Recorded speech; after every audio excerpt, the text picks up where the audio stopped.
reflecting on the years when we were here. Jackie, you remember. Jim, you remember. It was such an exciting time. This is where Emma coined the phrase, "Come Alive, October 5." Lou Palmer was here with We Shall See in '83. We had all our rallies and things here. Dr. Coleman, you were the minister here at that time, so he was a part of it. Is Mr. Jackson here? I talked with him. Where? No, he's a member here, but he was very active, and he promised me he was going to be here today. There he is. Oh, wow. You're looking at different than you did 35 years ago.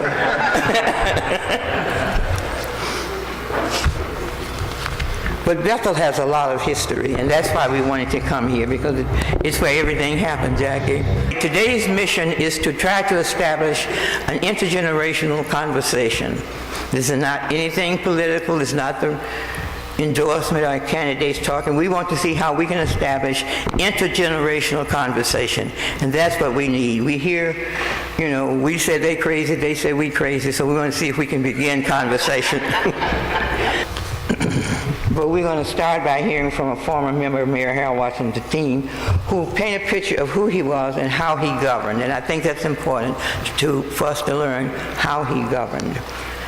But in the beginning, here's Harold. I grew up in a segregated city thinking that African Americans were never going to get the opportunity to rule and to govern. And Harold Washington changed all that forever. Watched the city of Chicago destroyed by petty politics and bad government. I have been urged by the earnest pleas of thousands of people to enter this race. Therefore, I hereby declare my candidacy for mayor. Harold wasn't taken seriously. None of this was taken seriously. I don't want to be mayor unless you do your homework. I wasn't getting covered outside of the African American community. Is this high enough? Okay, the schedule is 9 o'clock. We did not have any money, and we were pretty low in the polls. We have 670,000 black registered voters in this city. And we have never argued that we wanted anything short of a coalition. But when you get right down to it, the votes are here. They're here. They're here. 10.9 for Harold Washington. There was a groundswell, and all you had to say is Harold was coming. Rain, snow, sleet, or shine, we're going to the polls to punch now. You want him? You got him. Good afternoon. My name is Connie Lewis, and today I will recite for you excerpts from Harold Washington's 1983 mayoral acceptance speech. You want Harold? Well, here's Harold. Tonight we are here to celebrate a resounding victory. We have fought a good fight. We have finished our course, and we have kept the faith. We fought that good fight. We fought it with unseasoned weapons and a phalanx of people who mostly have never been involved in a political campaign before. Today, Chicago has seen the bright daybreak for this city and for perhaps this entire country. The whole nation is watching as Chicago sent a powerful message. Out of the crucible of this city's most trying election, carried on the tide of the most massive voter turnout in Chicago's history, blacks, whites, Hispanics, Jews, Gentiles, Protestants, and Catholics of all stripes have joined hands to form a new democratic coalition and to begin in this place a new democratic movement. To those who supported me, I offer my deepest thanks. I will initiate your reforms, but I charge each and every one of you to rededicate your efforts to heal the divisions that have plagued us. Each of us must reach out in open arms. Together, we must overcome our problems and restore Chicago to its proper position as one of the most dynamic cities in all the world. To those of you, wherever you are, who have opposed this election, I assure you that I understand your needs and desires. I know I can rely on you for your assistance and cooperation. Chicago is one city. We must work as one people for our common good and common goals.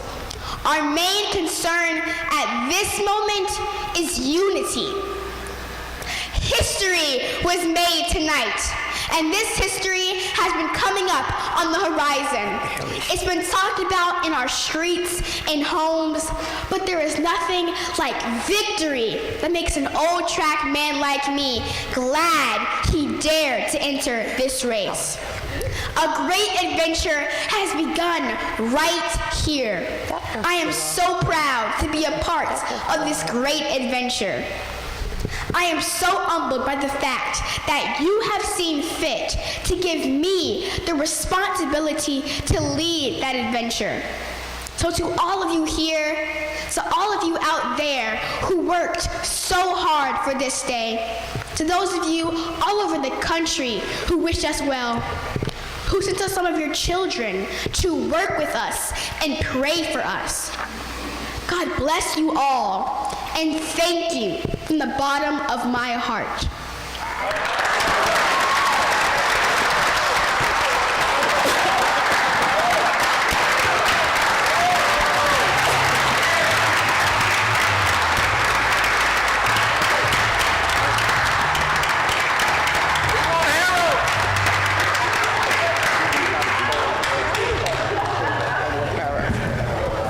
Carla is 11 years old. Oh, wow. She's in the 5th grade, and she's a part of the Push Excel Inspirational, give me the word.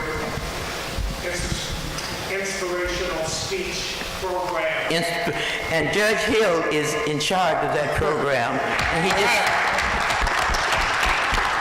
just does. Oh well, okay, there's her mom.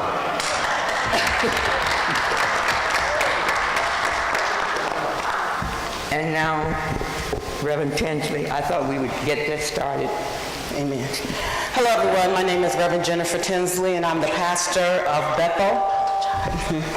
Amen. And so wonderful to see all of you here today, and we're excited. We know that this church has a great history.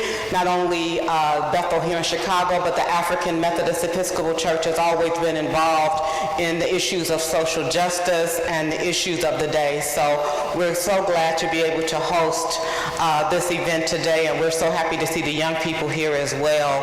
And so we want to make sure that we start off. We know that the Black church has always been connected to our history. It is the Black church that has been the support through the civil rights movement and all of the movements. It has been our anchor. So we want to just start with prayer today. So let us pray. Gracious and everlasting God, we come this day and we thank you. We thank you as we celebrate the life and the legacy of Mayor Harold Washington. But God, we come also now moving forward. God, we thank you for this opportunity for all of us to come together to dialogue and to talk. Your word tells us that you're the God of every generation, and so we thank you for this intergenerational forum. We ask that your presence would continue to be with us as we are here today. But also, God, we just ask that you would help us to stand strong against the oppression in this world today, God. In your word, God, you tell us that we should be looking at the powers that be, oh God, and to bring them down. So we come today, God, speaking truth to power. We ask, oh God, that you would empower us to continue to lift up the legacy of social justice and equality and equity in this city and in the world. We ask a special prayer now also, God, for our brothers and sisters in New Zealand who were cut down, God, because of racism and just white supremacy and oppression. So, God, we just ask that you stand strong and that you help those people as they move along. We give you the praise, we give you the honor and glory, and it is in the marvelous name of Jesus that I pray. Amen. Good afternoon. I'm Tim Wright. I was the former Commissioner of Economic Development. I was a former second in charge to Jackie Grimshaw and a former special counsel to Mayor of Washington. But anyway, I'm going to be moderating, and my co-moderator with me today, I'll let her introduce herself, but she is also a force. Hi, my name is Jennifer Honeycutt. I am a student at Harold Washington College, and I am the Public Relations Officer and the Secretary of the SGA, the Student Government Association. Now, before I get started and talk about this, let me allow Josie. Let me say this one thing.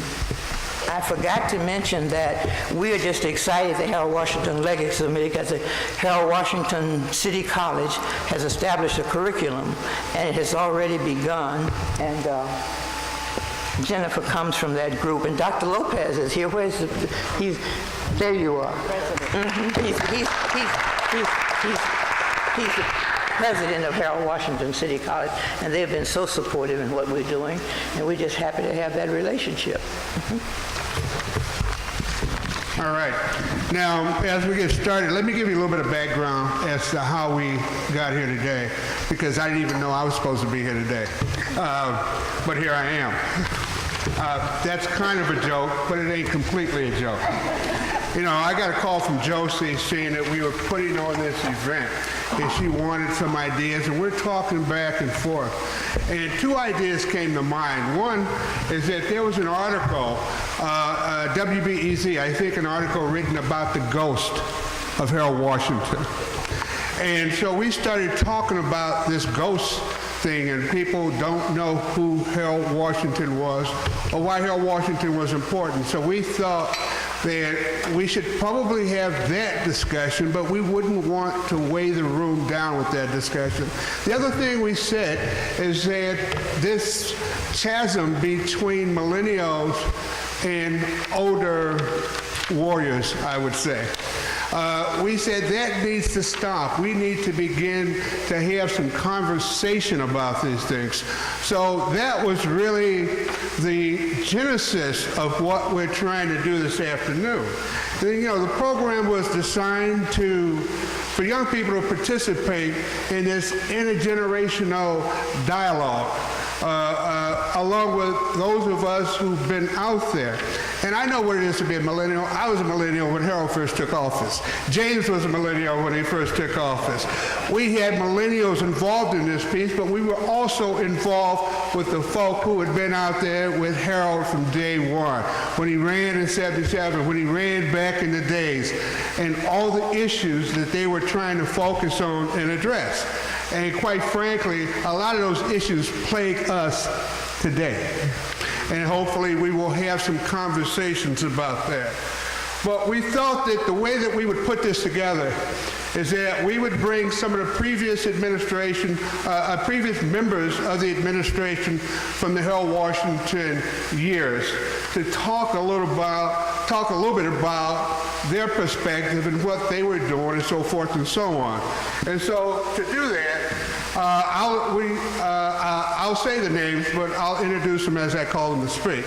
But first, we have the attorney for Harold Washington, who had been in this community. Jim Montgomery is somebody I heard about all the way in California as a consummate attorney. He was a former corporation counsel in the Washington administration. We also have Jackie Grimshaw, who was a major force in the mayoral campaign. And she went on to head intergovernmental affairs and has always been a force in the life and the administration of Harold Washington. Jackie Grimshaw. When I was a second-year law student at UCLA, I used to take flybags out to meet with the firms here, and I would get on the street selling buttons, knocking doors, whatever. Who do I meet but Jackie Grimshaw? And so, but she has been an incredible force. The other one I would introduce is Peggy Montez. Peggy headed up the Women for Washington, went on to become the chair of the city's Women's Commission, and that was established by Mayor Washington. She was a force in the community and is a force today. Peggy Montez. Now, so we can move right along, we're going to ask the panelists to speak just for a few minutes and to talk about their area and how they saw Mayor Washington. At the end of the panel, since I was also Commissioner of Economic Development, I'm going to lay out some issues that are even relevant today as it pertains to economic development in Chicago's communities and neighborhoods. And if I can, why don't we begin with Jim Montgomery? Thank you. It is a pleasure to be here. As the former corporation counsel, I was out in the world trying lawsuits, trying to make some money, and I got a call and ended up agreeing to become the corporation counsel for the city of Chicago. Harold Washington won that election while I was absolutely, completely a pessimist. I leased a suite in the hotel just to make sure that I would be able to lament his loss with him, and sat down like most of us were shocked when they split the white vote and he won.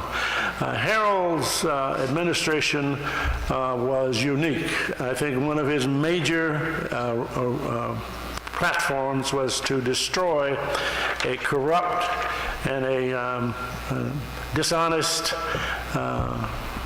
democratic machine. He did that. He was a mayor who took very carefully and very seriously open government. All of a sudden, instead of hiding our hands from people who wanted to get city reports, we agreed to those reports and entered an executive order declaring open government.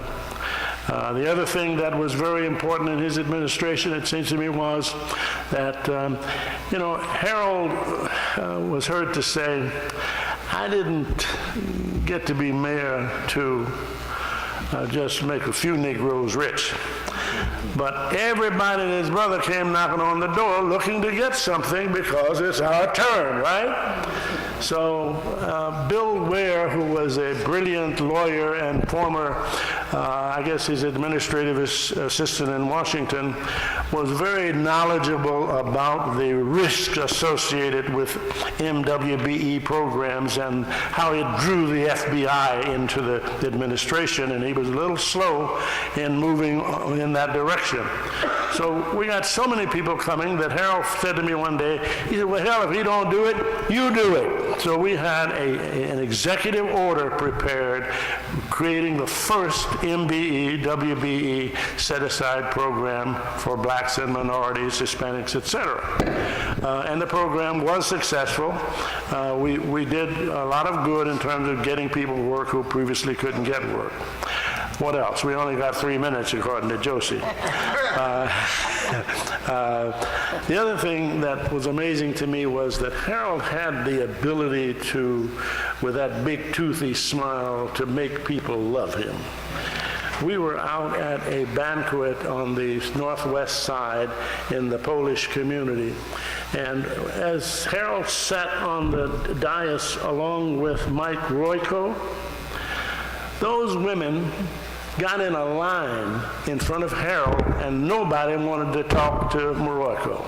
So I said, this man has endeared himself to the community because one of the things that he did that was never done before was that when he expended money for public works and public resources, he spread them around to every ward in equal shares based not on your political clout, but on what your need was. So I think with that, I'm going to quit because I think that's almost 3 minutes. Thank you.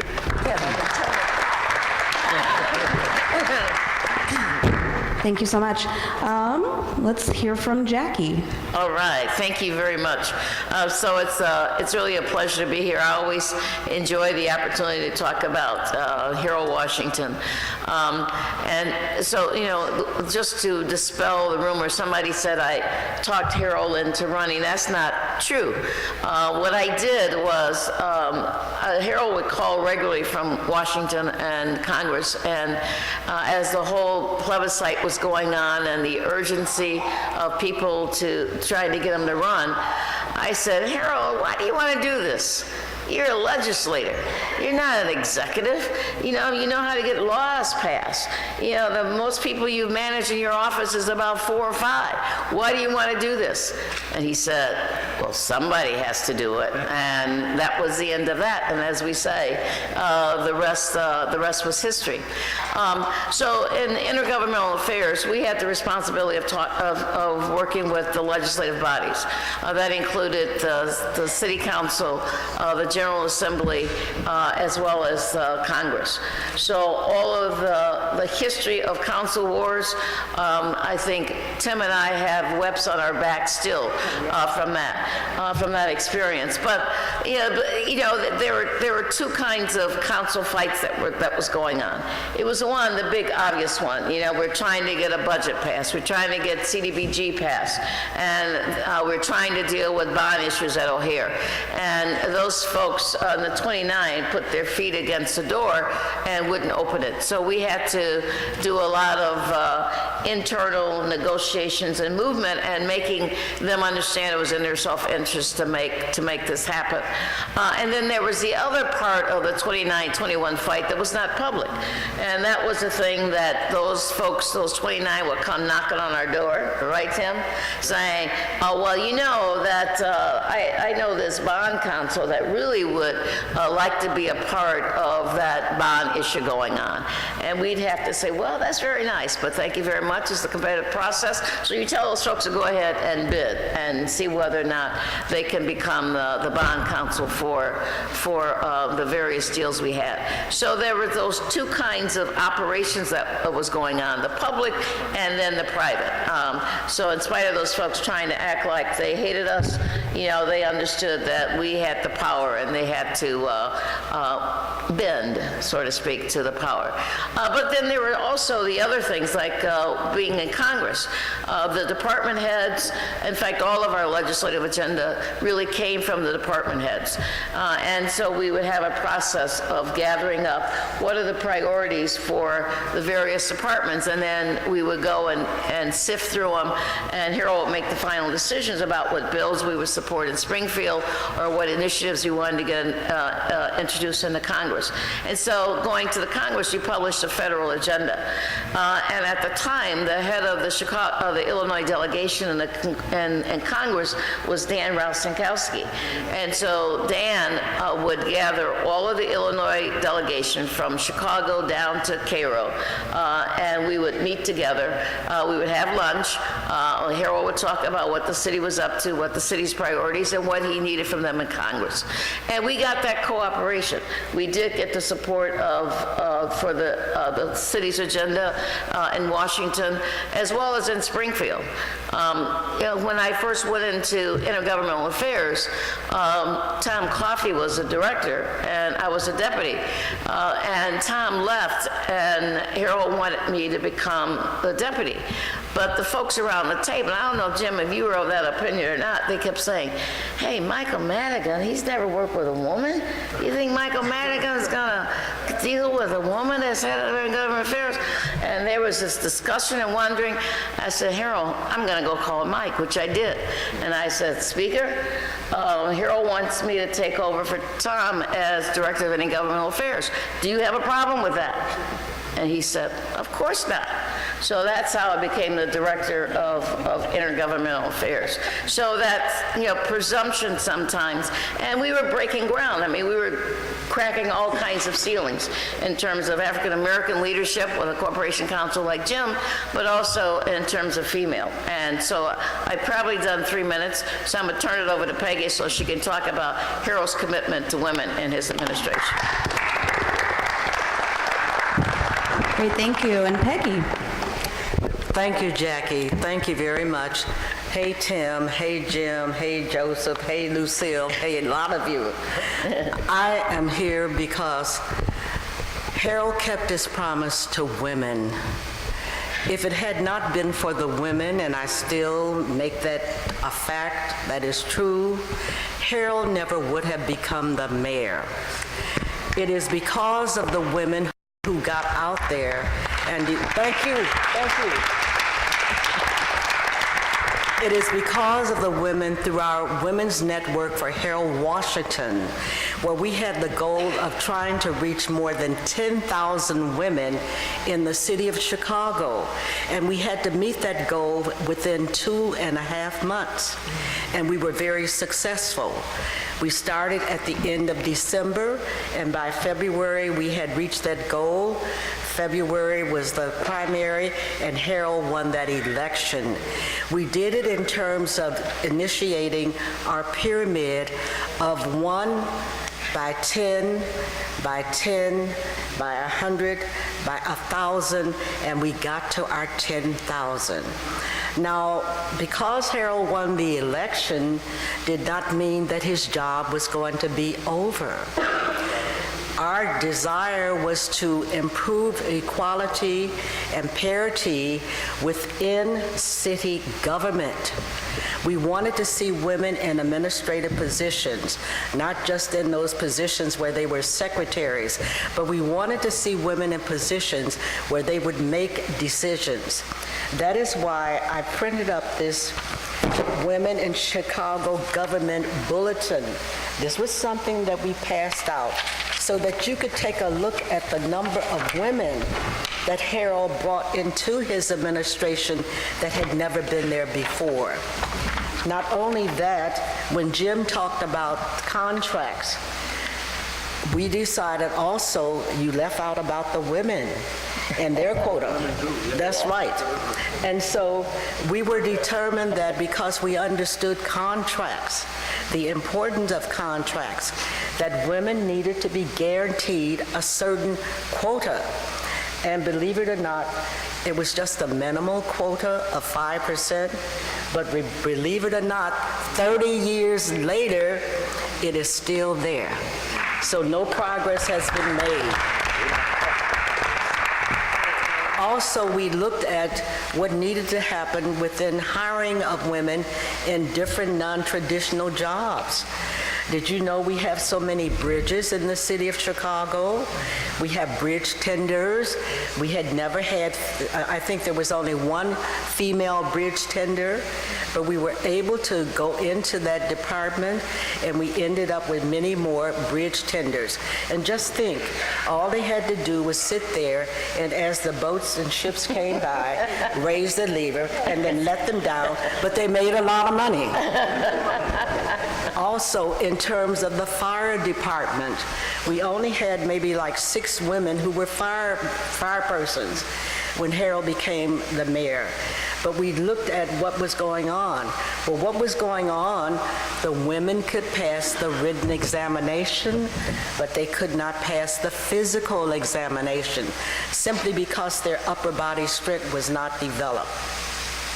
We set up a program with the University of Illinois, and we brought those women in who had successfully passed the written part, and we helped train them to develop their upper body strength. On that third poster over there, right in front of you, Ken, would you go there and show them the third poster and show it around? There you see the first graduating class of the female firefighters that Harold had increased by almost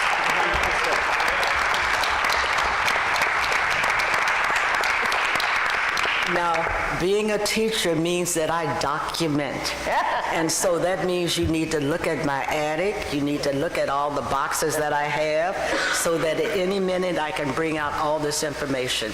Not only were we successful in terms of hiring women in the different departments.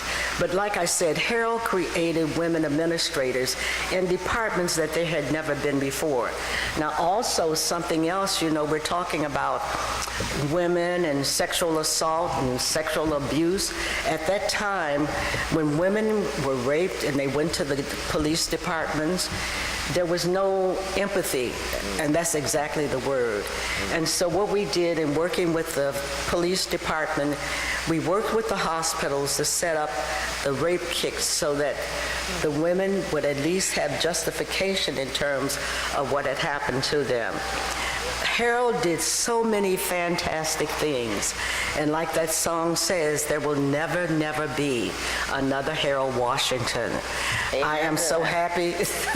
I am so happy that I was a part, and I still miss his wonderful smile. In terms of when it was very infectious, because when he smiled at you, then you knew that all you could do was the right thing, and especially for the women. The one thing that I admired about Harold, he did not tell me anything in terms of what I could not do. Because I was a member of the cabinet, he told the head people, departments, that when Peggy makes an appointment with you, keep it and work with her. We also set up affirmative action. There were so many things that we did, but I'm getting credit. Bye. Thank you, Peggy. I'm going to turn it over to your moderator, Tim Wright.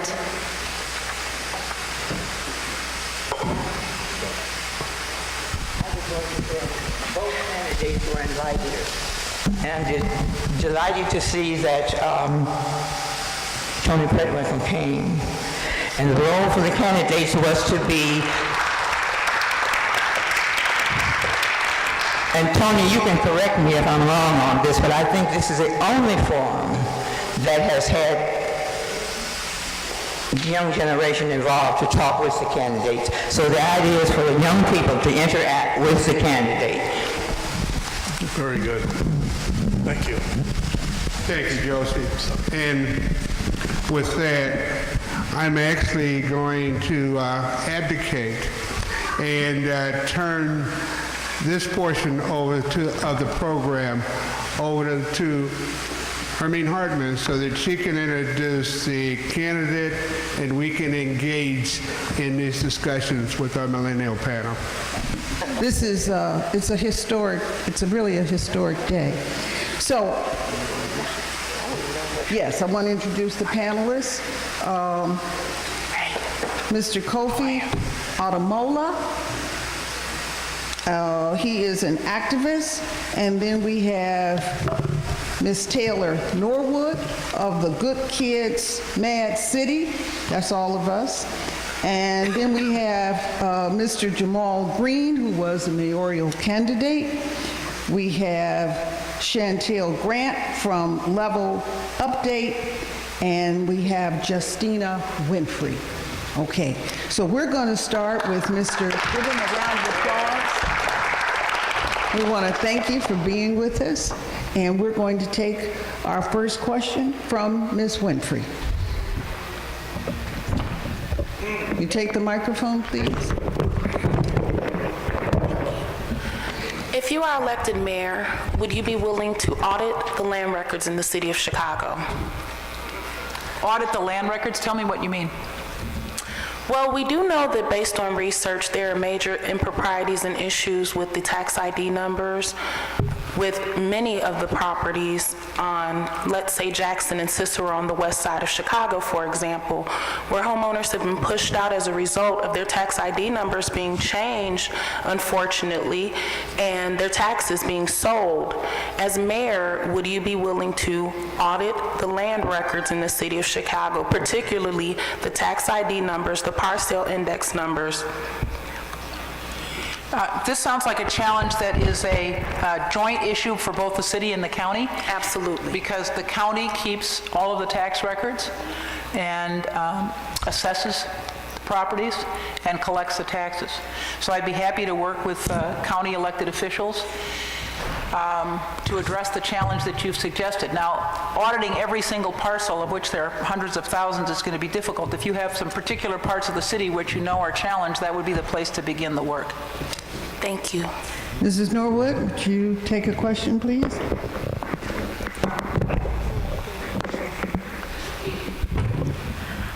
So my question is, if you are elected mayor of Chicago, in your own idea, I guess, what would your campaign look like for Black and brown youth on the south and west sides of Chicago? Well, whenever I talk about the challenges the city faces, I begin with education. You know, you can pretty much predict the performance level of our public schools by zip code.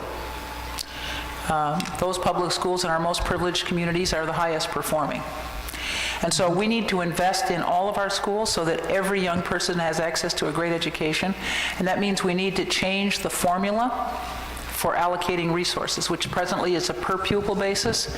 And we need to factor in the needs of the community, because some communities need bilingual support. Many of our communities need social workers and psychologists, and those are additional professional personnel that will enable the young people in those schools to succeed. So one of the first things is looking at our public education system and changing the way in which resources get allocated to our public schools. As you're probably aware, there's a lot of attention that's been put over the last decade into our magnet schools and selective enrollment schools and charter schools. But it's really our neighborhood public schools that are the backbone of our community. You know, and we have to invest in them, and we have to see that our school system is investing in them if we're going to have equal access to education. So that the first challenge, I think, is resources allocated to our neighborhood public schools. Mr. Coffey, take your question, please. First of all, good afternoon, everyone. Good afternoon. Can I get permission from my elders to speak? Yes. Ashe. So, disclaimer, I am not a millennial. I'm a little bit older. I like to call myself a baby elder for my young folks. So back in 2012, so I live in the Woodlawn community. Back in 2012, hey, what's up? I was a part of the fight to keep the mental health clinics open. I stood out with the community, especially the one right on 64th and Woodlawn. You know, that was a heartbreaking fight as we saw ROM close the mental health clinics and the over 50 schools. So I guess my question would be centered around first responder care. Well, first reopening mental health clinics and getting more trauma-informed schools and therapists inside schools. But my question more so is around first responder care. We've seen too many unfortunate occasions, like in the case of Betty Jones and Quintonia LeGrier, where people with guns, aka the police, show up when someone is having a mental health crisis.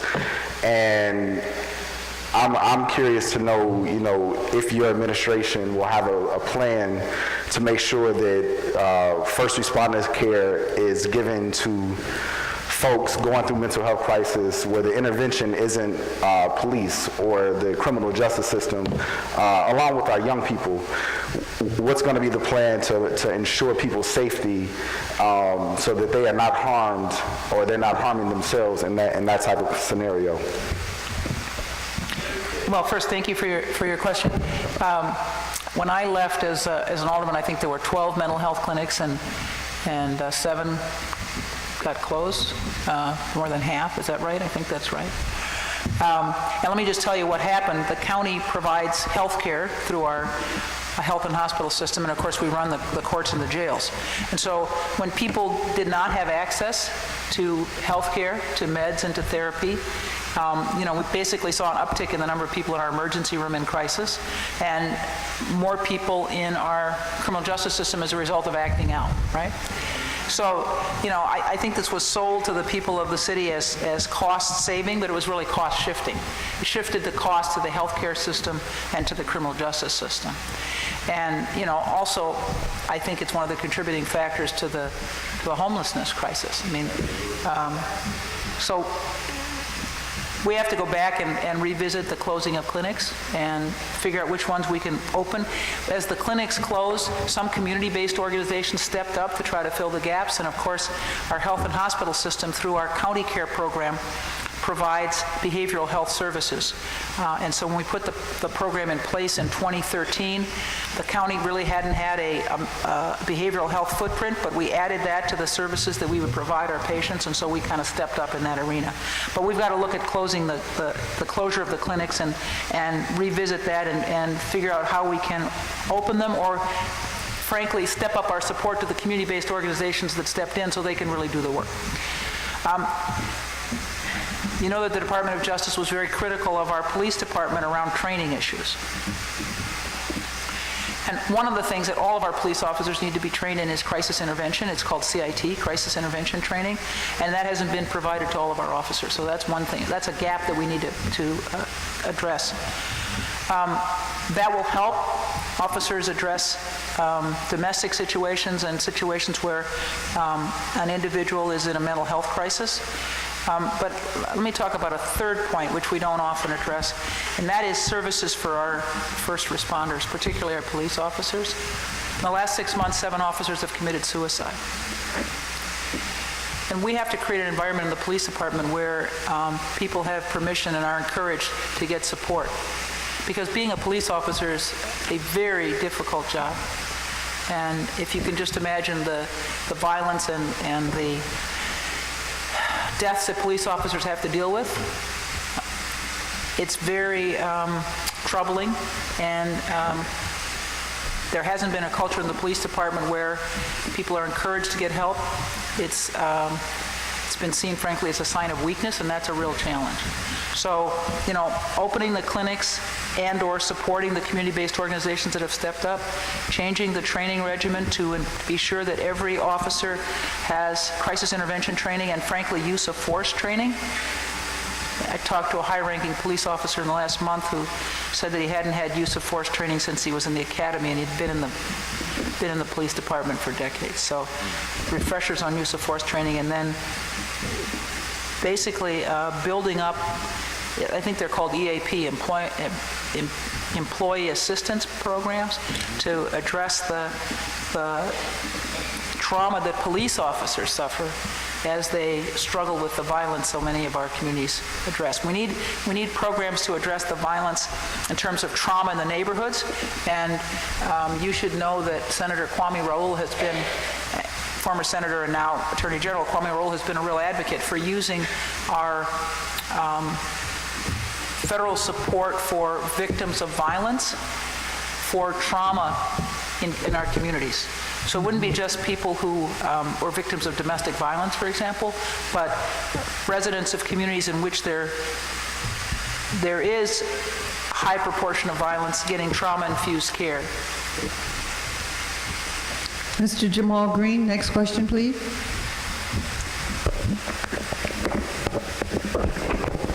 Good afternoon, everyone. Good afternoon. This looked like the mic that Mayor Washington was using when he was announcing. It is. It's the one? Good. I can get some good luck off of it. First, thank you to Madam President for coming today. So my question would be, what we saw with Rahm Emanuel's administration is a lot of the people that were connected to communities were on the outside fighting City Hall. There weren't many people inside of City Hall connected to the communities, and it was just a big divide, many protests, and challenging, the fifth floor's power. So if you are the mayor, we talked about Mayor Washington's appointments, how will you appoint those who are connected to communities, as well as far as millennials go, as far as those who are in advocacy groups, to key positions in the administration to help you shape the city for the future? Great question. Well, I think that's critical. You want as many constituencies as possible represented in your administration. I've always said government ought to be reflective of the people that it serves, and that's about geography, it's about race, it's about gender, it's about ethnicity. So I think there has to be careful thought given to that, and to try to be sure that government is as representative as possible. You know, I had a number of conversations this past week with West Side elected officials, and one of the things that they were very concerned about was that West Siders are not, they believe, represented on boards and commissions and in government in the way that other communities in the city are, and that leads to a insensitivity, if not neglect, of the West Side. So that's just one example, but I think government has to, as I said, has to be as inclusive and diverse as possible. That's surely been my position as a committeeman, to try to be sure that we support very diverse slates in the county of folks, and we have been doing that, frankly, for the last several years, but before that it was a real challenge. So I think government has to be reflective of the constituents they serve. Therefore, you make an effort to be sure that you're being as inclusive as possible. Chantel? Hello, everyone. May I have permission from my elders to speak? Yes, of course. Okay. Thank you, Madam President. I want to first and foremost, thank you, Mama Josie, for allowing me to be here, and my mentor, Regan Fellows, as well. I want to ask you, Madam President, in terms of the Black Agenda, which is adopted by the National Black Agenda Consortium, and it's a coalition. It's full of a coalition of the Harold Washington Legacy Committee and other groups like 10 by 10, New Black Leadership, and so forth. I want to know, what are your plans to implement the economic portion within the city of Chicago so young people can have jobs and can use their entrepreneur spirit to be able to create wealth in the city of Chicago, from the city of Chicago? Sure. You know, our neighborhood small and medium-sized businesses are the backbones of the community. They're much more likely to employ neighborhood residents than the chains or whatever that come in. So we really have to figure out how to support them. There's something called the Chicago Micro Loan Institute that gives small loans to businesses. I think it's like $500,000 to $50,000 to neighborhood businesses to help them start or build or sustain their business. There's also the Neighborhood Opportunity Fund, which is presently a rebate program and needs to be a grant program, because if you don't have access to capital, it doesn't help you to have it rebated to you after you've put it out. You need it in the first place. So those are two examples of ways in which we try to support the small business community. But I think, you know, we also have to build back our neighborhoods. As when I was alderman, one of the things that was said was, when we tried to talk to national chains to come in the communities, they would say you don't have enough rooftops. So we did a lot of work on affordable housing developments. Actually, we built 1,500 units of housing when I was alderman. We did a lot of work on affordable housing developments. Willard Square, Hearts United, CHA transformation developments on Lake Park, on Drexel Boulevard, and of course Oakwood Shores, which was Ida B. Wells. So one of the ways in which to support your business community is to bring in new housing. And in many of our communities on the south and west side, there's a lot of vacant land, and we need to do everything we can to encourage development of those properties so that we can build up the population and support the idea that businesses will have an opportunity to thrive in those neighborhoods. So let me ask you a question. When you say there weren't enough, some of these people say developers, not developers, but companies coming in, there are not enough rooftops. That means we don't have enough density? Yes, that was population density? That was their point. Okay. And, you know, when I became alderman of the 4th Ward in 1991, there were 3,000 city-owned vacant lots in my ward, and that didn't count the privately held ones. So there are very large numbers of vacant lots, and frankly that enabled us to do a lot of building of affordable housing without the threat of gentrification, because there was just nothing there. In the first place. Okay, let's have round two of... yes, Tim Wright at the time was at the Department of Economic Development, I think. That's right. So, and in city government, Tony, you were in city government under Harold Washington's administration. You were in economic development, is it? I was in Tim's department, yes. He was commissioner during the time that I was there. I spent 3 years. I spent 3 years as a staff member in the Department of Economic Development under Harold Washington. Yeah. It's important to note. Okay, so Coffee, let's start with you with round 2 of our questions, please.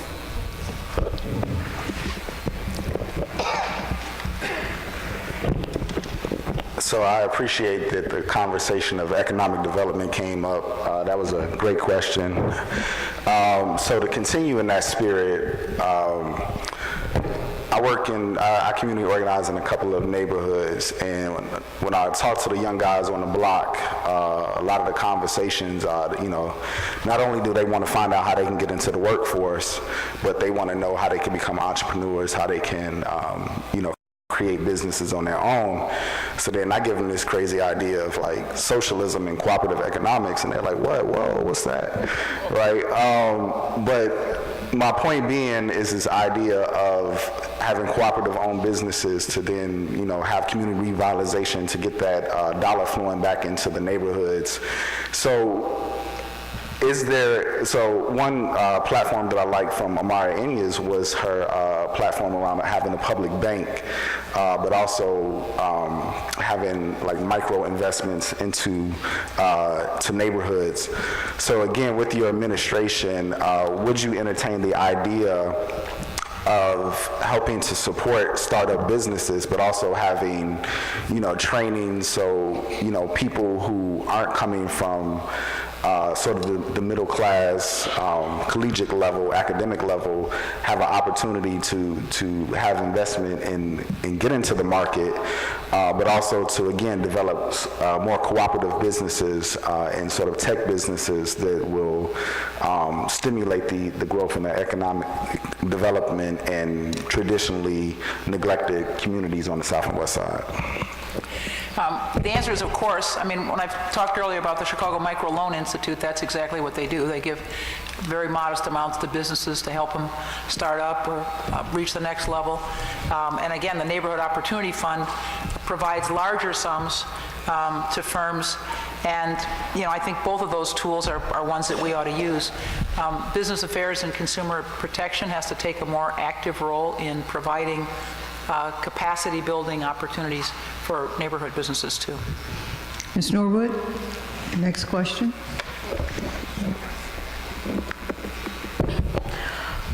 So my question is, as a member of Good Kids Mad City, myself and some of our other organizers have worked with different groups like No Cop Academy. Earlier I asked you a question about your investment in Black and brown youth on the south and west sides of Chicago. And it's been reported citywide, there's been a citywide disapproval of the $95 million Cop Academy, whose price seems to keep rising.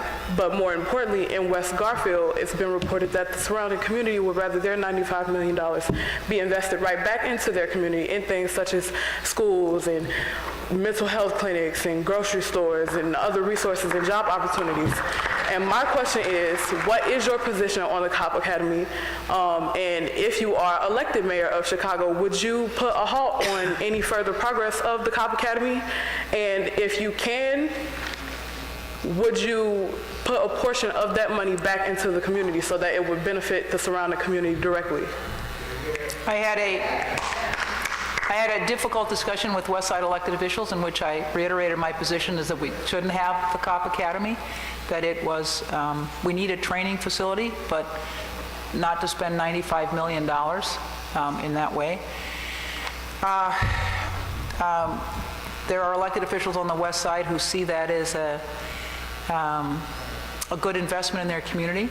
And what I said is exactly what your point is. We need to invest in this community, but it needs to be in affordable housing. It needs to be to support the business community. Those are better investments of tens of millions of dollars than the Cop Academy. So that's been my position from the very beginning. So since that has been approved by City Council as of last week, does that mean under your administration it must go through, or can it be prevented? You know, frankly, I'll have to see. You know, I'm not sure that there would be the votes in a new city council to overturn it, and that's the first thing you have to decide. You can propose things as the executive. You have to get support for them from the legislative body. So, I mean, that's where it would go. What's the feeling of the legislative body about this, and is there an opportunity to overturn it and try to invest the money in different ways? Chantel Grant, next question, please. Thank you. Madam President, in terms of creating wealth, we know that majority of wealth is created through real estate. On the South, considering that the South and West sides are deeply, what's the word? Blighted. And what happens is that majority of developers come into the South and West side that are not in the community, and they create wealth off the backs of our community. What are your plans as far as keeping those that are in the community, that may be developers or in real estate, to be able to create wealth within their own communities as well? Cook County created a land bank, the Cook County Land Bank, to receive foreclosed properties from the banks. They go into the tax sale and buy vacant land. And they have, I think, a very good record of using neighborhood entrepreneurs to redevelop the properties that are in the land bank. And they've done that all over the city and all over the county. So I would continue to invest in the land bank and the good work they're doing with the smaller developers, giving them an opportunity to take a home or two, to renovate it, and then to put it on the market for sale, and increase both opportunities for them as entrepreneurs and home ownership. Mr. Green, next question. So as far as I want to jump back to, as we talked about policing, and the police academy is, of course, we all know, not a good investment. We're not going to get it back in jobs. We're not going to get it back in anyone want to even surround the police academy.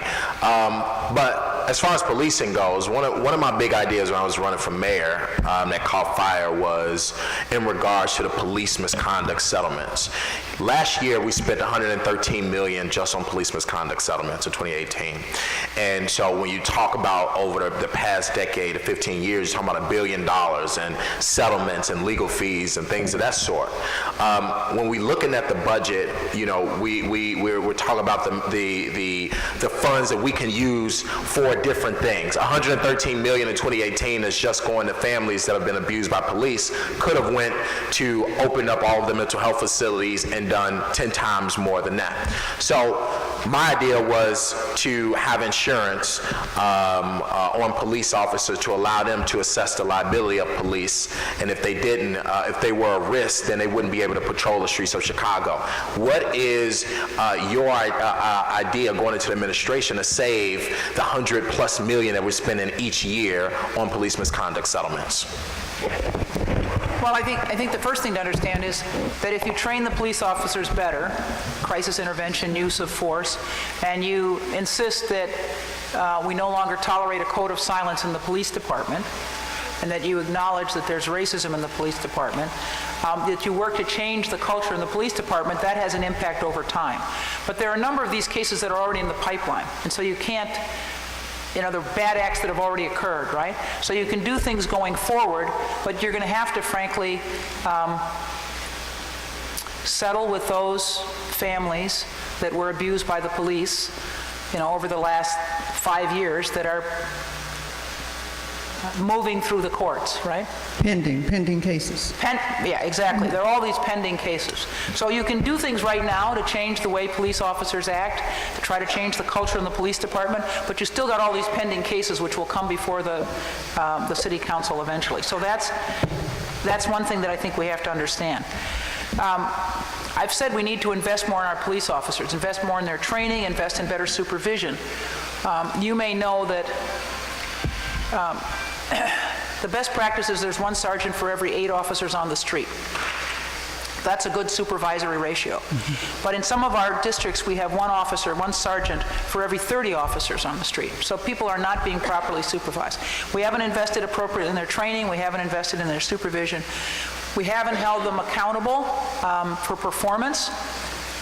The statistic I always cite is that nationally, out of every 100 murders, a person is arrested in 62 or 63 of the cases, so 62, 63%. But in the city of Chicago, for every 100 murders, there's only an arrest in 15% of the cases. So we have to hold our police accountable for performing in the most serious crimes that are committed. That is our murders and shootings. And by the way, a person is arrested in a shooting in less than 10% of the cases. And what that does is contribute to violence in our communities. Because if you know, as people on the street know, that whoever shot and killed your brother or your uncle or whoever is unlikely to ever be brought to justice, the temptation, of course, is for you to go out and seek revenge and retaliation, and that just leads to more violence, right? So that's the real challenge. The quick follow-up, the city has insurance that says that the insurance will only pay out settlements that are 15 million or over. Would you look at some mechanism to take the liability off the city from these settlements? That's what I'm asking. Another way that, we're not spending this amount of money.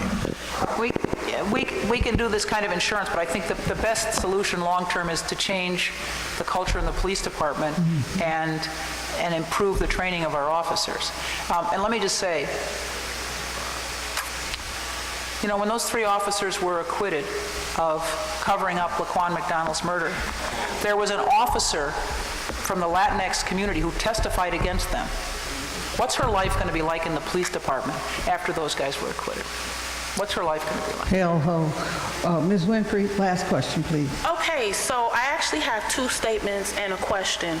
Regarding the Cook County Land Bank that allows developers to purchase properties in bulk, it actually keeps regular citizens like all of us from being able to purchase those properties. And I have a nonprofit organization too, as several of the millennials up here do too, and zennials.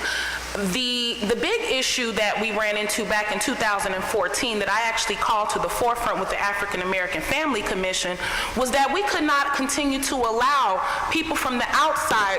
The executive director from the Cook County Land Bank is a developer from Texas, which means that ultimately we are still being kept out of being able to purchase these properties through the standard procedures that we were told just to go online, fill out the application.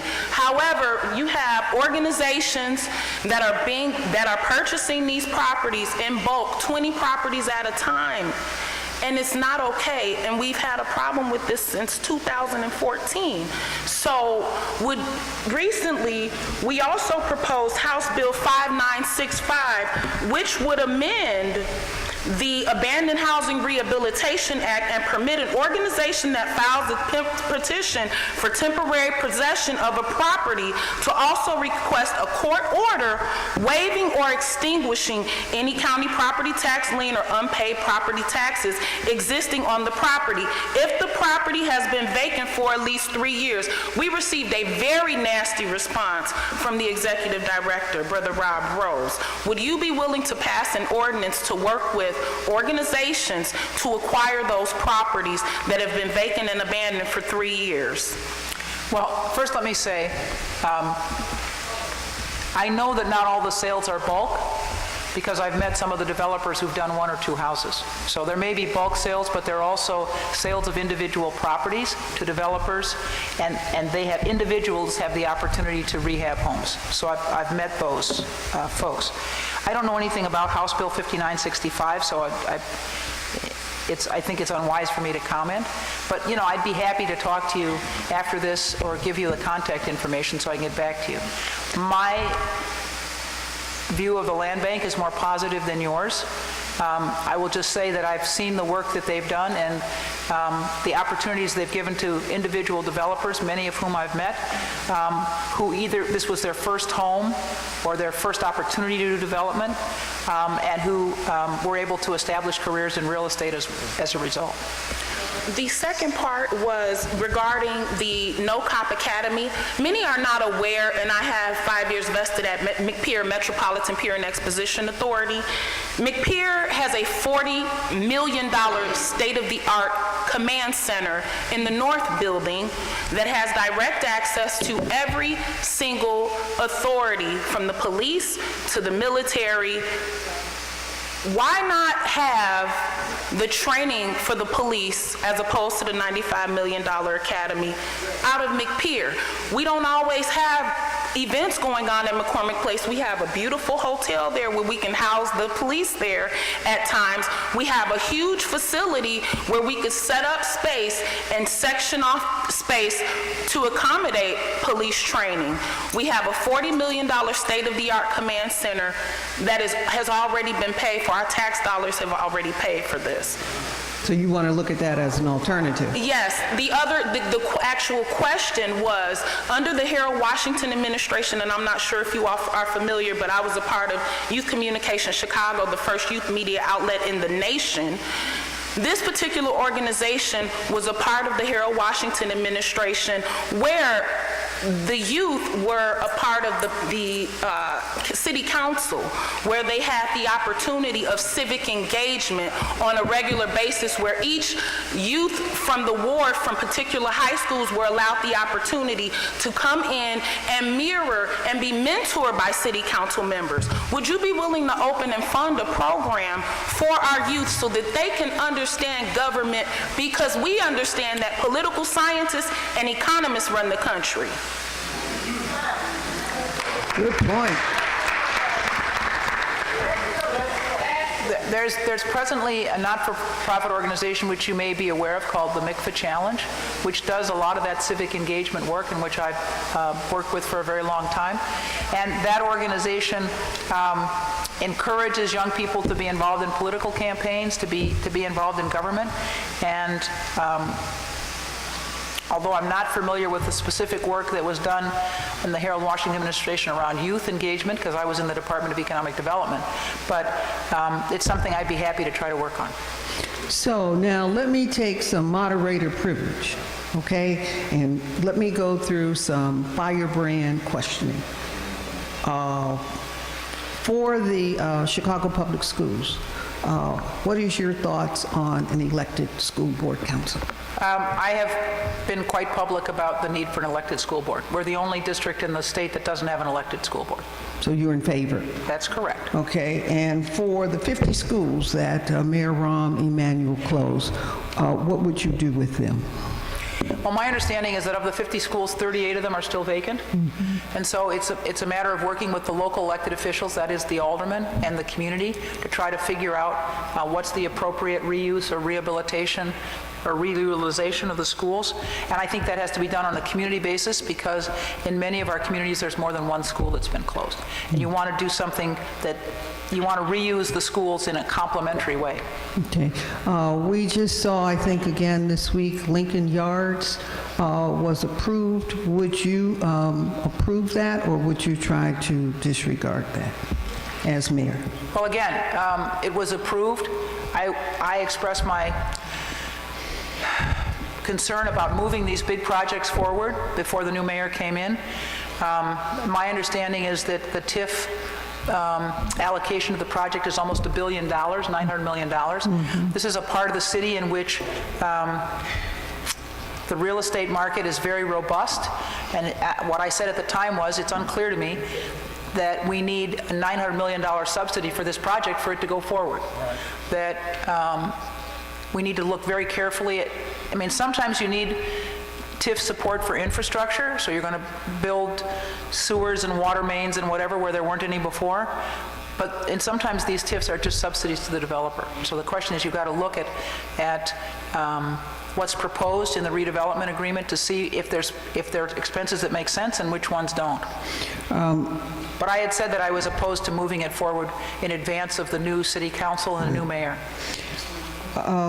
Next question is, Mr. Montgomery spoke about putting in place under the Harold Washington administration affirmative action, where blacks, women, minorities were kind of opened up to opportunities in city government. Would you enforce the same? It's not just putting it in place, it's enforcing it, but would you put it in place, maybe increase it and enforce it? One of the first things we did in the county when I came into office was invest in technology, because we were not unable to determine whether vendors and contractors had met their MBE, WB requirements until they submitted their final documents. And then, of course, it was too late to take corrective action, and you just fine them for not meeting their MBE, WB goals if that was the challenge. So we put information technology in place so we could get real-time reports on how the vendors were doing, so we could call them in and take corrective action. And we've gotten much better compliance as a result. I'm pleased to say that we've even been able, in the case of the renovation of the old Cook County Hospital, to get a private development team to agree to meet the county's MBE, WBE standards, even though there's no public dollars in the project. Josie, you have a question or a point? Yeah, I've been told that, her time is limited and she's going to have to leave. But what I want to say to you is, even with Bethel, we are putting something long-range in plan for accountability for whomever is elected. And we don't know whether it's going to be once a week, not once a week, but every 3 months or something, that we will say to whomever is mayor to come back and we're going to hold you accountable for what you commit to doing. And we have you on tape, so be careful what you say when you come back, to be sure. But that's a part of Bethel, I think, is a part of initiating a program that's going to be ongoing so that we can hold candidates accountable for what they said. So she has exactly 5 more minutes, and I'm sorry.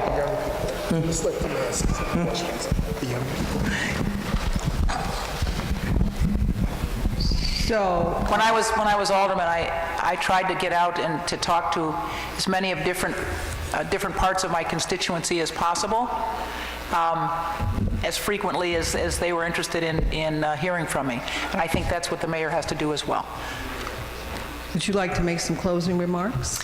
Well, first of all, I'm very grateful to all of you for coming out today and to hear from our elders and our young people on this subject. Yeah, as Josie has said, the young people had some very good questions. So, I appreciate this opportunity to share my views of where Chicago needs to be going.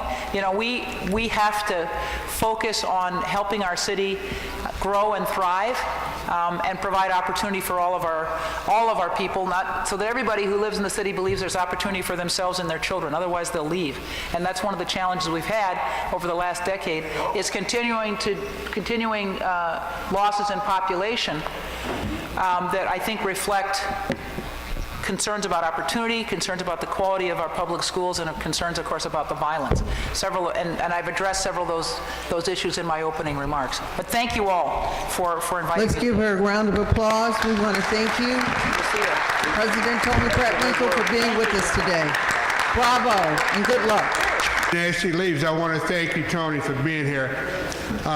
We invited all the candidates, and Ms. Pratt-Winkle showed up, and we want to thank her for coming here to speak. Can we give her another round of applause? Okay, so here's a question for you.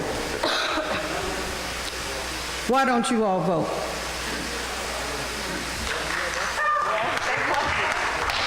Millenniums don't vote. Why don't you vote? It's not true? Okay, the youth, exactly. The youth have lost hope. Every single, I'm from the west side of Chicago. Gladys and Kilpatrick, okay? I am from the west side of Chicago that I knew when there were more middle-class African-American families in the community. Right now, we live in a food desert, and we don't have access to capital. We don't even have a bank. Is that why you don't vote, or is that why you should vote? I'm explaining to you why you should vote. But tell me why. The conversation that I had with our young people standing on the blocks on Madison and Leamington, on Jackson and Costner, the same young people who said, I don't vote because my voice is not heard. It doesn't make a difference if I vote. They have the polling places rigged. This is what's coming from the mouths of young people. And we know for a fact that historically the polling places have been rigged. The feds came in. I'm not making this up. You can Google it.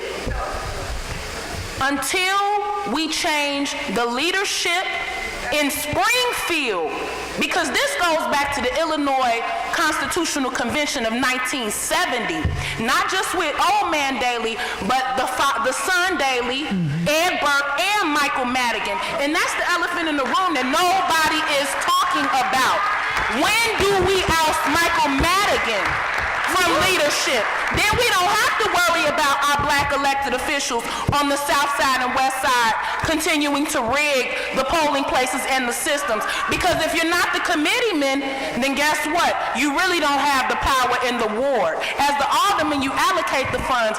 But again, the reason why the young people tell me they don't vote, it doesn't benefit them. They're simply trying to feed themselves on a daily basis and dodge the bullet. Okay, thank you very much. No problem. Now, we've been joined by Lori Lightfoot. Ms. Lightfoot, you want to have a seat there next to Mr. Montgomery? Can I quickly, can I say something quick on that question? Real quick. You got 1 minute. I got 1 minute? You got 1 minute. So, one of the biggest, a couple things. So youth did vote November 6th. We gotta give millennials credit. We voted more than every age group November 6th. Right. Now, we didn't do as well in the primaries because we got to get the message out that primaries are not the last election, and I think that's one of the biggest things. Number two is that when politicians run campaigns, they neglect to talk to young people and get their opinion, and so millennials say, well, you don't talk to us, well then you don't need our vote. All right, so that was the type of campaign that I tried to run. Okay, so we got hope, and we've got to speak directly to. Speak to as an answer. Okay, that's a good answer. Ms. Lightfoot, thank you very much for joining us, and happy St. Patrick's Day. So we're going to continue our conversation, and this is what we're doing. This is a town hall meeting, and the millenniums want to ask you questions. Y'all, let me tell you something. I got a problem with this millennium stuff. Look, everybody in here has been or is a millennium. Now, when I was a millennium, I did what folks told me to do. Jim Montgomery said, go get some coffee. I went and got the coffee. Jesse said, go do this. I did that. And consequently, you learn along the way. But this divide is just another way, in my very humble opinion, that we continue to divide ourselves. Okay, now having said that, I'm into the unity plan, okay? There you go, amen. I'm gonna start with coffee with your first question to Ms. Lightfoot. Lori, how much time we got? I'm here. You're here? I'm here. All right now, okay. Be careful for what you say. I know. I may retract that statement later. All right, good afternoon, Ms. Lightfoot. Good to see you, man. So a question I posed earlier, and I want to pose to you as well, around economic development, and specifically getting young people, getting disenfranchised people, former people coming out of incarceration. Mm-hmm. Would you be in support of economic development that specifically focuses on not only training new entrepreneurs, but a plan to develop cooperative economics in black and brown communities where divestment, we just heard a beautiful speech from Tim talking about how TIF funding is being misused and misallocated specifically for downtown. So would you be looking to invest in these communities and create new opportunities for people that have been left out of the economy? Of course. So, some of you know this, and I'm going to share the context for me and why this is so personal. The brother that's closest in age to me, and when we were very close when we were young, spent most of his life locked up. And the last part was a 17-year sentence in federal prison. He's now a man in his early 60s, and with a high school degree, no real legitimate work history, and he struggles every single day. Now, he has probably 30, almost 30 plus years locked up in and out of somebody's jail. During that time, not surprisingly, he became estranged from our family. My father died while he was still locked up. So this issue is very, very personal to me, and we have thousands of mostly young men, but some women, who are coming back to Chicago and Cook County every single month with dire circumstances into neighborhoods who were no better able to help and support them than they were before they left. And if you look at the amount of money that the city of Chicago spends to support this population, it's next to nothing. So in neighborhoods, particularly on the west side, where this is really acute, if we do not invest in these folks and lower the barriers for them to re-enter the legitimate economy, we are going to continue to starve neighborhoods of valued resources, a valued workforce. So we have to be specific. I am the only candidate out of the 14 that ran, I think, maybe Jamal, that put out a substantive plan to help our returning citizens. It's something that I am fundamentally committed to, because we can't talk about economic development in neighborhoods without looking to this population. Now, I want to do more than help the folks who come back. I want to stop the pipeline. But as a start, we have to empower these folks to do something other than basic subsistence living, which is what the state and the city are allowing now. We have to change that.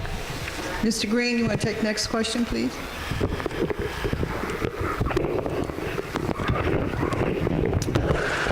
So, thanks for coming, Ms. Lightfoot.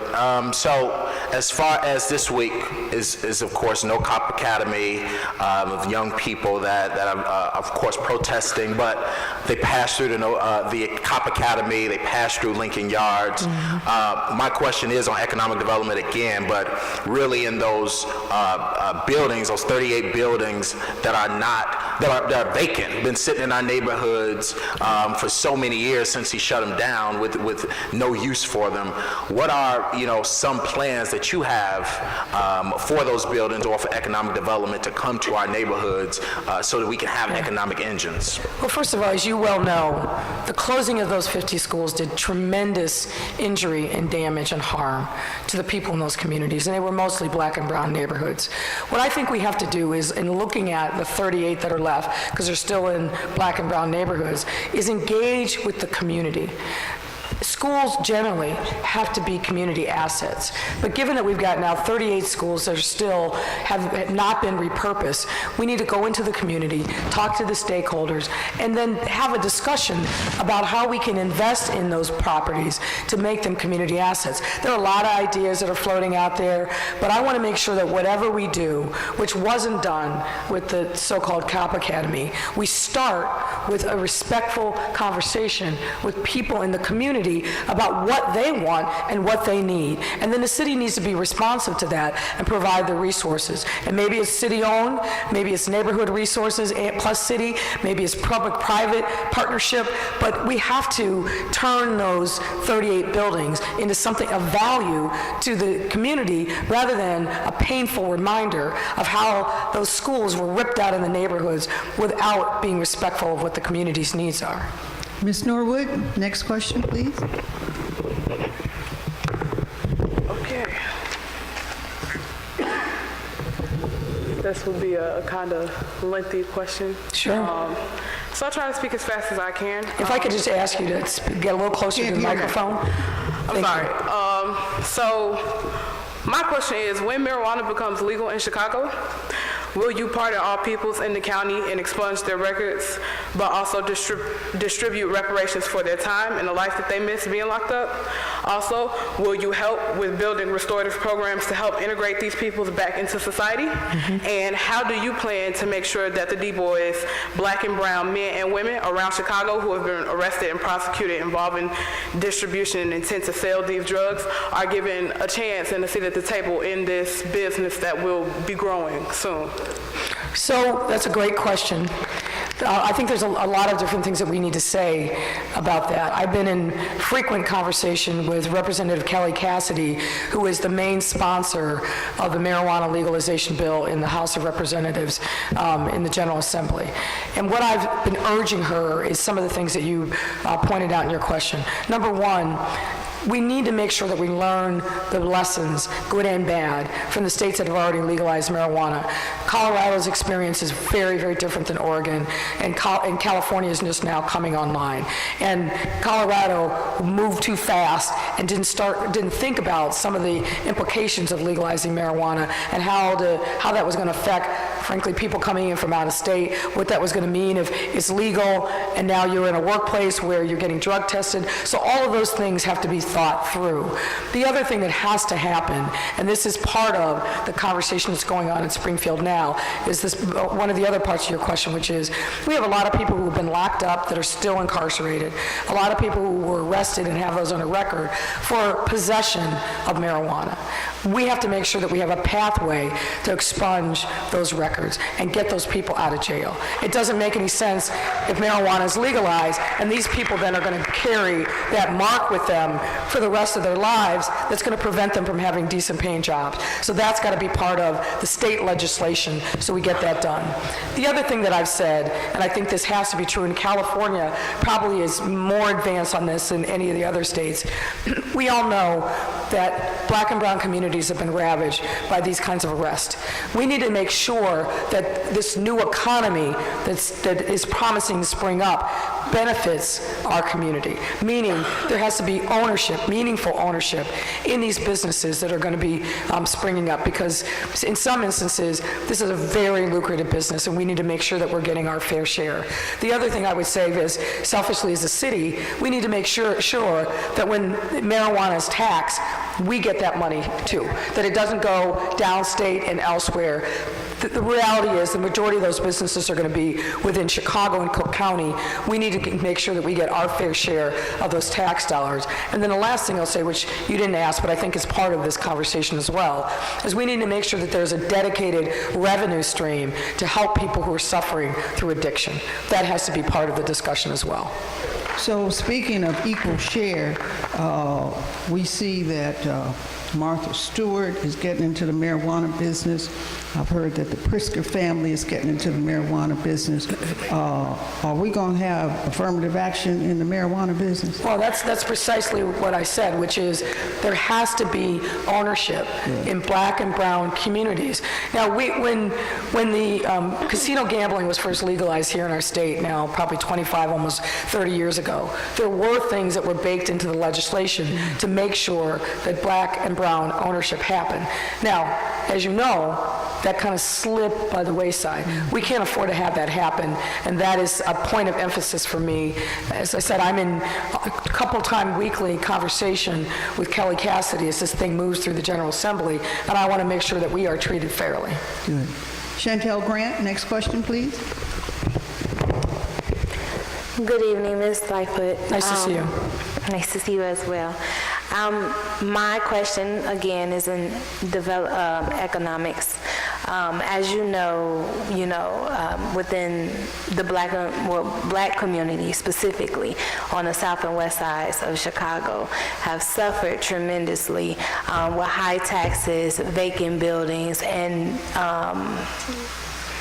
not strong economic hubs. Considering there are strong economic hubs that needs to be invested in, what are your plans to do that as well? In particular, to young people and their skills, not ultimately with a degree. What do you plan on doing to strengthen and create wealth within the young people? Well, that's a great question. And let me share with you kind of the context and framing for how I'm thinking about this. As Jay Mall can attest, we probably went to 50 different community forums over the course of the last campaign. We had a community forum at Whitney Young High School, and one of the last questions that was asked was by a graduating senior. This person said to me, I'm graduating. I'm going off to school for 4 years. Tell me what you're going to do over the course of the next 4 years to entice me to come back to Chicago. I think that should be the central question of this campaign.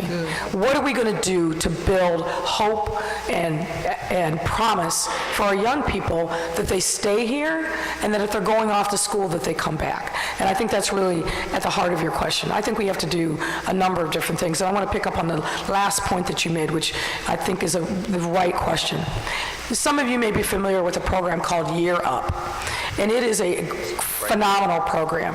And what it is it takes young people who probably haven't gone to college, maybe a little bit of community college, and it trains them on jobs that are available right now today, jobs that are going to pay $40,000, $50,000, $60,000, and then it puts them in an internship and matches them up with employers. It's a phenomenal program. The guy that runs it is somebody that I work with in helping organize Christ the King College Prep High School on the West Side, really devoted to making sure that young people of color in particular have real ability to earn middle-class incomes. The only problem is it only serves a couple hundred people a year. So we need to think about programs like that, really invest in them and scale them up so that we are providing real hope and opportunity. We're living in a time where there are a lot of jobs, but the jobs aren't being matched up with the workforce. Another thing that I think we absolutely have to do is get rid of the kind of college or bust mentality within CPS. We need to make sure that we are bringing real good vocational training to every high school so that our kids can walk out of high school and get one of those good-paying middle-class jobs. You know, I've accumulated a lot of friends in the last 2 weeks, some of whom are in organized labor. And the thing that I've been saying to the trades in particular is, what is your plan right now today to make sure that black and brown young people get into the trades so they can also take advantage of those opportunities? And some of them I think do a decent job, but every avenue that we can to create a pipeline for our young people to get access to these good jobs is what we need to be doing. And I mentioned, and let me just say it again, about vocational education in high schools. I remember listening to National Public Radio probably about 3 or 4 years ago, and it was a story about a high school in Queens, New York. And what was going on there was airline mechanics from LaGuardia were going into those high schools and teaching kids how to be airline mechanics. They were literally bringing an airline engine into high schools and teaching these kids. They had internships during the summer. So by the time they graduated, they were really ready to walk into those good-paying jobs. Well, guess what, folks? We got 2 airports here. We have multiple airlines that make Chicago, whether at Midway or O'Hare, their hub. Now that's just one example, but that's the kind of thing that we have to be creative about, creating opportunity for our folks. It's not about giving somebody a $15 an hour job. Now, I support the raise in the minimum wage, but you know as well as I do, minimum wage is not going to consistently put food on the table. You're going to have 2 and 3 times those kinds of jobs to be able to make it. I want to create jobs that people can live a lifetime on. They are here, but we need to open up those doors of opportunity to our people as well. Ms. Winfrey?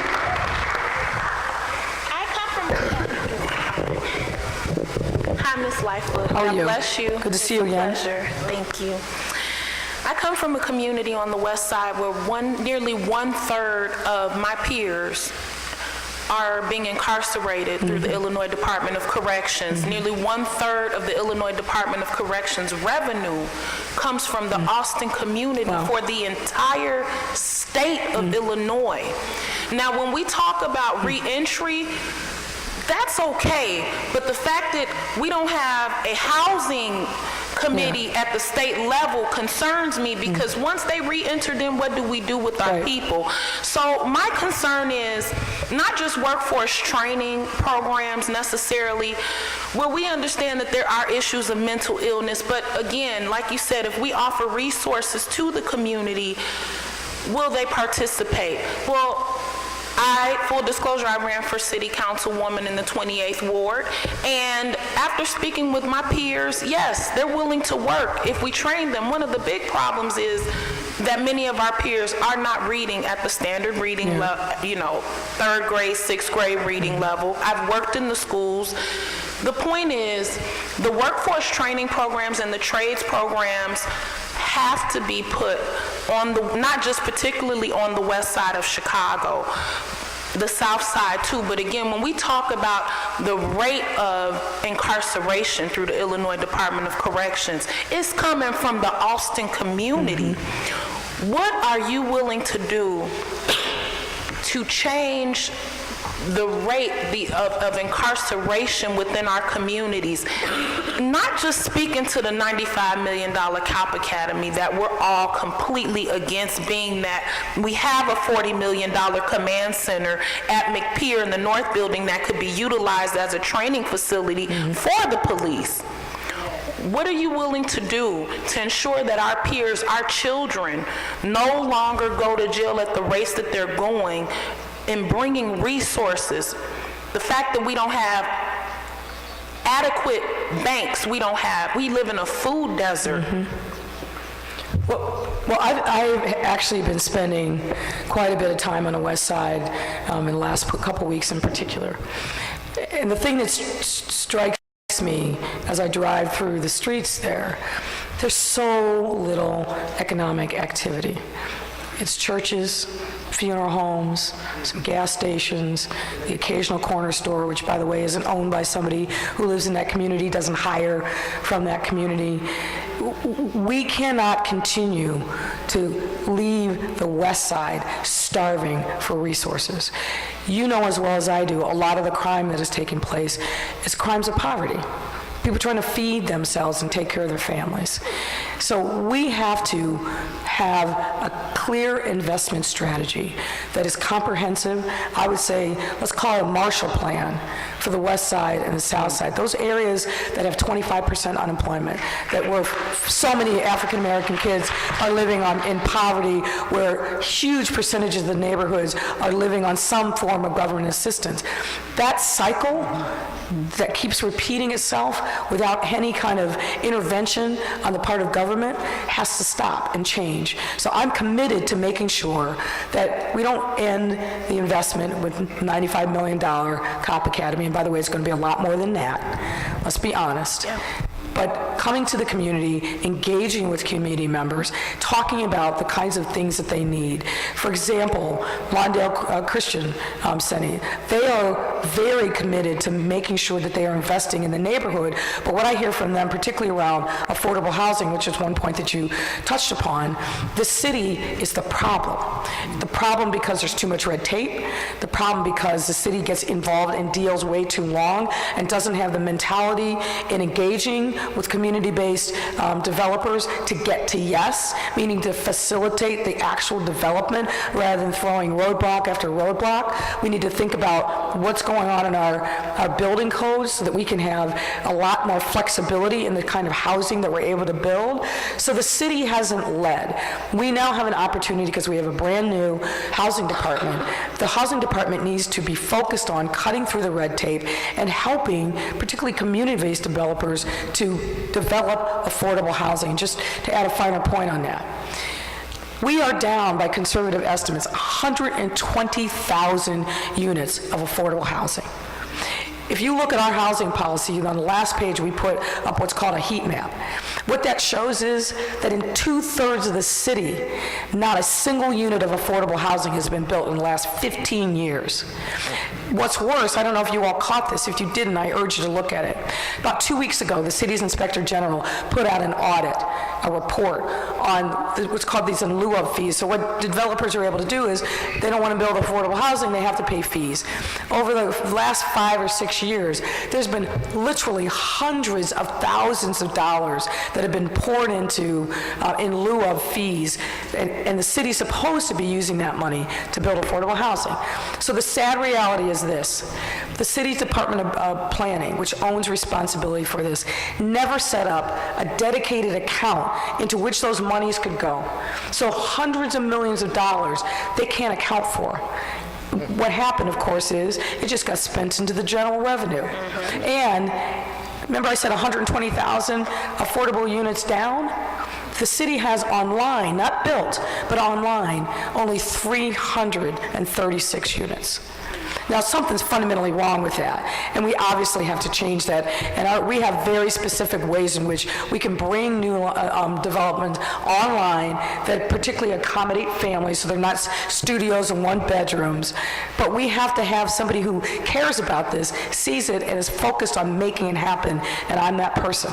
So just to follow up, would you be willing to pass an ordinance that ensures 50% of the residents on TIF development projects funded through our TIF dollars in each ward, 50% of the employees on those projects are residents of that ward? Well, I think that there are already some things in place now that require that kind of neighborhood participation. They're just not enforced. So I'm happy to do everything I can to make sure that we, in any development where there's tax dollars, we maximize the number of people from that area that are actually working on those jobs. So for me, it's all about wealth creation. It has to be. And there's lots of different ways in which we can do that. Of course, employing people as carpenters and laborers and other workers on these projects is critically important, and we have to focus on making sure that we're giving opportunity for people in those neighborhoods. So I support that. Forgive me, meaning would you ensure that the developer has an adequate workforce training program in place before they even place a bid on that project? It would be, for me, it would be a requirement in the scope. Okay. Absolutely. All right. So now, we're going to do some rapid fire. So what are your thoughts, Ms. Lightfoot, on elected school board? I support it. You support it? I do. Okay, and what are your thoughts on the Obama Library? Well, look, I'm one who thought it should be in Washington Park, not Jackson Park. I think that ship has unfortunately sailed. But I also know that the minute the possibility of the presidential center coming here, land speculation went through the roof. And what that has meant is people who are living in these areas, and specifically now in Jackson Park, have seen this enormous escalation in property values, in rent, and in their property taxes. And as you know, there's a lawsuit that's pending to try to stop the center from being built in Jackson Park. If I'm mayor, I'm going to roll up my sleeves and get that resolved and make sure that residents in that neighborhood get the benefits that they're entitled to so that they're not displaced. And would you, in that same vein, be supportive of community, help me, Tim, what is it? Community benefits agreement. Yes, that's what I'm saying. Okay. Mayor Harold Washington had Economic Development Department, and the sole purpose of it, led by Mr. Wright, was to do that. Mm-hmm. Would you put such a department in place? Well, what I want to do first is come up with a comprehensive plan for economic development. We have not had a land use plan in the city of Chicago which would drive the focus on economic development. We haven't had a land use plan in Chicago since 1966. 1966. So what happens, where it happens, is almost exclusively left up to the designs of developers. And we know what's happening. There's very little that's happening south of Roosevelt Road, and there's very little that's happening west of Ashland. Here is another opportunity where the city has to lead. So I will work with community members to put together a comprehensive economic development plan, and then of course, somebody has to run point on it. Because if you don't have somebody who's focused on this as their sole responsibility, it's not going to happen. What are your thoughts on Lincoln Yards? I've adamantly opposed it. Good. You've talked about using the Civic Federation. How would Civic Federation work into Lightfoot government? Well, the Civic Federation is obviously does a lot of good work in looking at the finances of the city. So there's a lot of different places that I think we need to go to listen and have input. I have a lot of respect for Lawrence Massal, who's the head of the Civic Federation. They just put out another report on the finances of the city and options for revenue. I'm not going to say I agree with everything that they put out, but they're, I think, an important source of information that we have to listen to. So under a Lightfoot administration, what would we see from the city on affirmative action? Well, I think you're going to see what I did when I was led the city's procurement department. We have to do a number of things. Number one, we have to make sure that in the $2 billion plus that the city spends every year in procuring goods and services, that those contracts are actually coming to Black and Brown folks. That has to happen. We need to make those contracts small enough so that small businesses don't have to go and say, "Mother, may I," to a prime in order to get city business. And if we give them contracts, we got to pay them in a timely fashion. We can't, no small business can afford to go without payment for 60, 90, and 120 days, as happens way too frequently with city contracts. I think the other thing we have to do is this. Remember I mentioned $2 billion plus every single year. One thing that we are not doing is saying to those big contractors, what are you doing in your private sector work? Who are you hiring? The buzzword is called supplier diversity. We have to say to them, we believe that somebody who wants to do business with us has to demonstrate in all of their business that they are opening up doors of opportunity to women-owned, minority-owned, veterans-owned businesses and make that a priority. And I think just by calling the question, we're going to see more opportunity and more opportunity for building wealth. So we have to focus on that. The other thing that we have to do is, look, having helped run the procurement department and particularly the M.E, WEB program, I know every trick in the book. And sadly, there are businesses that are certified, Black and Brown, who will sell their certification to the highest bidder.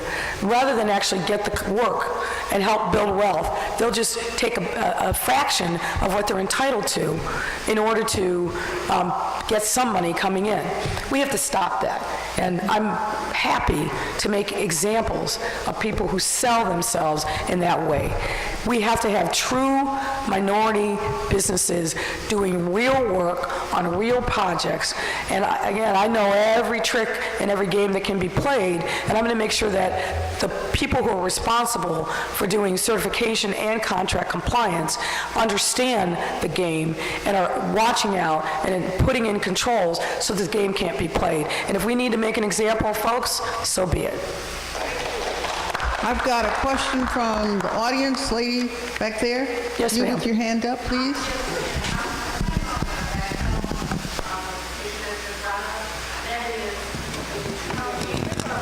I can't hear you. You got to come up here. We can't hear. We'll get you a microphone.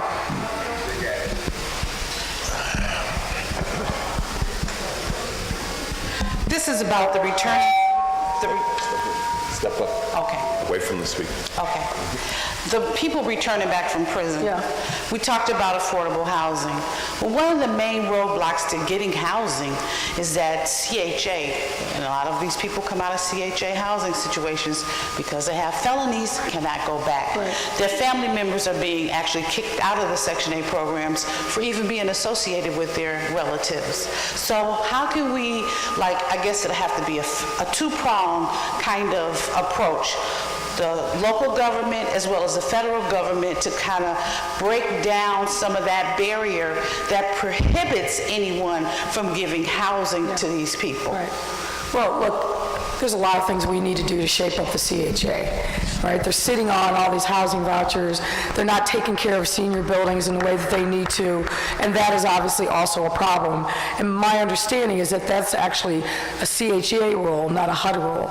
So we have to think about how we change that. That rule was put in place at the height of the crack epidemic, and it was so punitive that if you were a CHA resident and anybody connected with your household committed a crime, then you were at risk of being thrown out as well. So we need to solve that. Look, people can't reintegrate into society if they can't have a place to put their head at night. I understand that. So we have to fix that. We have to make sure that we get rid of the barriers to private renters as well, but I'm committed to making sure that we do that. Thank you. Josie Childs, you want to, you had a question or comment? First of all, I want to thank you for coming. It's my pleasure. I just want to say this, the Harold Washington Legacy Committee is interested in keeping his legacy alive. That cannot be done without involving our young people. Right. I hear from young people all the time, you want my vote, but you don't talk to me. And that's why I tried to put this together today. So I'm glad you were able to come. The questions have been very good. But I want to say to you the same thing that I said to the previous candidate who was here. We, along with Bethel Church, are putting together an accountability program. Good. So we are going to have you back if you're the lucky one. It may be 3 months, it may be every 3 months, but, and I tell everybody we have you on tape. So we will have you back. Listen, I assume every time I'm out in public I'm being taped. So anyway, thank you for coming. I just wanted to say that. Thank you very much. But we do plan to try to do accountability session, two or three a year, and we want you to come back to the community and see how you're doing. Thank you. Let me, if I can, just add to that.